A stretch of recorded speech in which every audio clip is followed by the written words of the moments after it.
Water is a religious ritual and entertainment, medicine and nourishment, energy and industry, conflict and social unrest.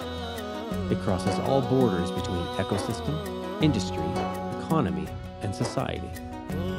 While water is an incredibly simple molecule, it is also an incredibly complex system in the particular role that it plays within almost every major biological and industrial process on the planet.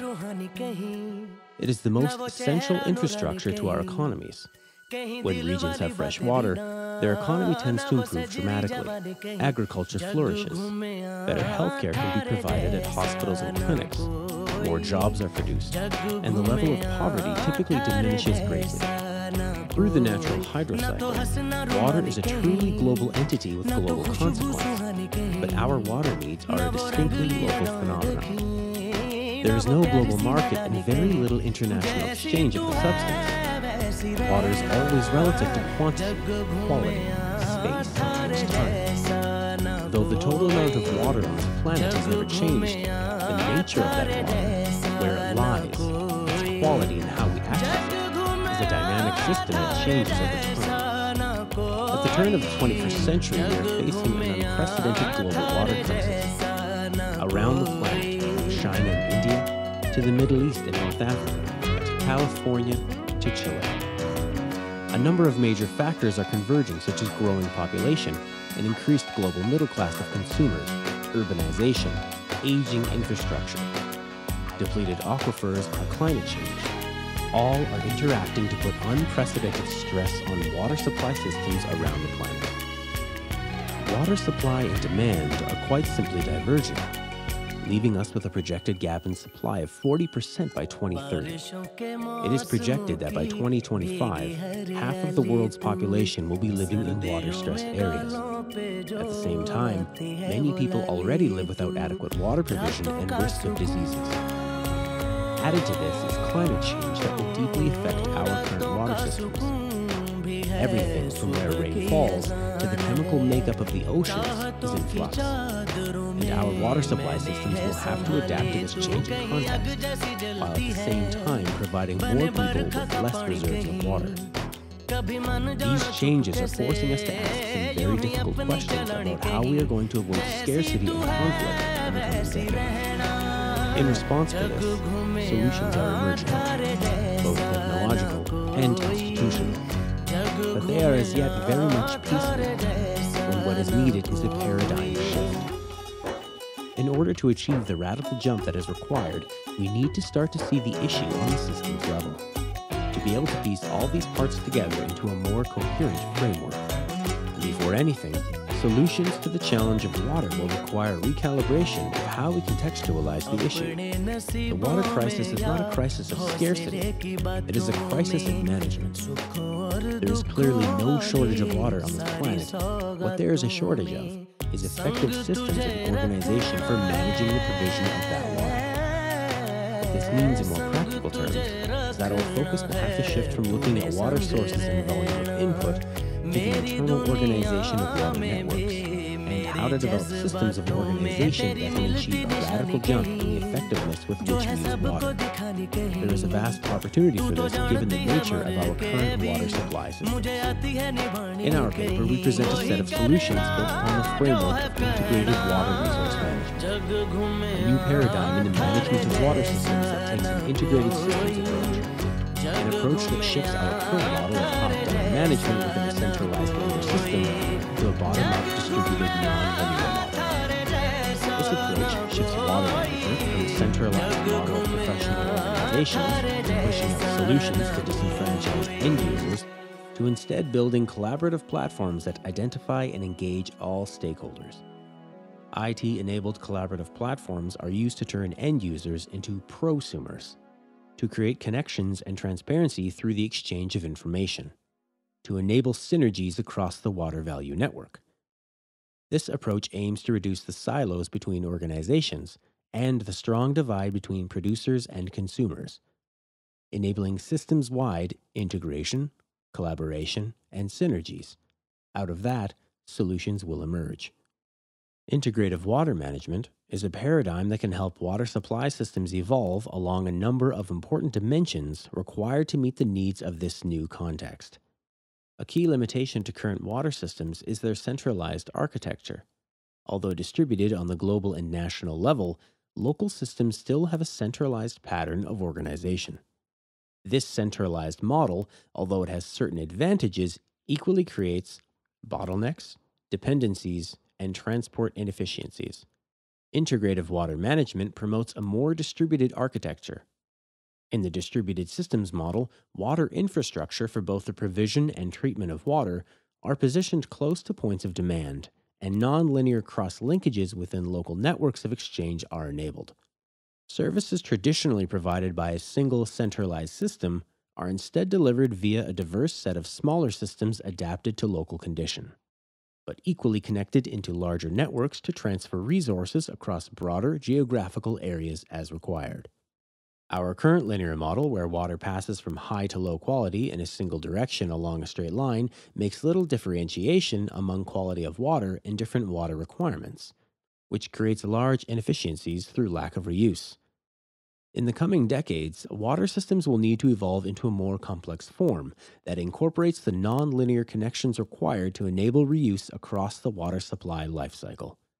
What is currently a monodimensional system with respect to water quality will become increasingly multimodal, capable of a much more subtle differentiation between water qualities, and able to match those to the required needs. Reuse and recycling will be widely employed as we begin to understand and manage water, not in terms of quantity, but in terms of quality. Managing it across many different quality levels during its life cycle will be central to creating a water quality cascading model that is capable of delivering multiple usages before needing to be fully recycled or disposed. Water needs to be redefined, not only in terms of quality, but also in terms of access and function. We are moving into a services economy where the only thing that matters is function and access to that function. The services concept helps us to focus on the fact that people don't want water or water supply systems, they want the services that they provide. A committed focus on access and delivered outcome is another dimension along which radical improvements in water efficiency can be achieved. Water networks of the future need to be based around performance, functionality, and actual delivered outcomes. As in other areas, this will require business model innovation for water providers.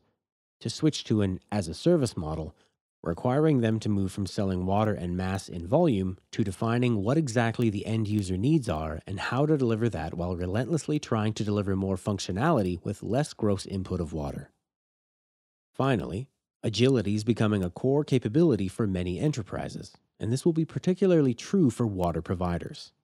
Water systems around the world are deeply embedded within and dependent upon their natural environment. With climate change, this enabling context is changing in ways that we are far from fully understanding or capable of predicting. Within such a context, water supply resilience through agility should move to the forefront of future water system requirements. Information technology will play an important role in enabling agile infrastructure. The Internet of Things is set to place sensors and actuators throughout water supply networks, while big data and advanced analytics enable us to cross-correlate information from many sources and turn it into actionable insight. This allows providers to become preemptive instead of reactive, making systems smart and capable of reconfiguration in order to adapt to changing events. But simply placing IT on top of existing inert monolithic systems is a temporary solution. In the long run, water supply systems need to be built through a more modular distributed architecture that enables them to truly embed this new capability into their structure, becoming more flexible and resilient. Water, being deeply interconnected with almost all aspects of economic development, is both one of the greatest opportunities and probably the greatest threat to global economic development in the 21st century. On the one hand, the water crisis is a threat, as it has the capacity to trigger rapid socio-political instability like almost nothing else. And in water's crucial role as part of the energy-water-food nexus, it is at the heart of a broader ecosystem of environmental challenges.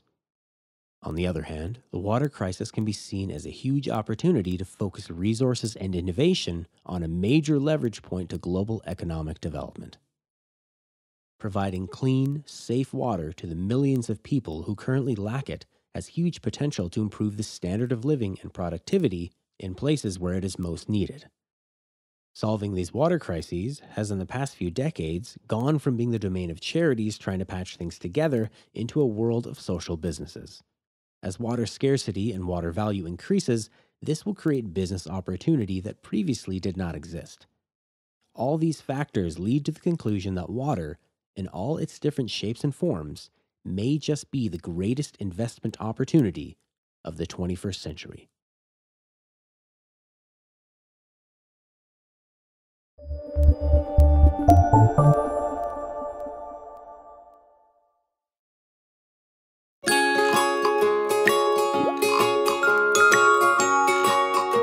$1.5 million Europeans have signed a petition calling for a human right to water and sanitation. This is the first European citizens' initiative to cross the critical threshold of 1 million signatures and secure the required support in more than 7 countries.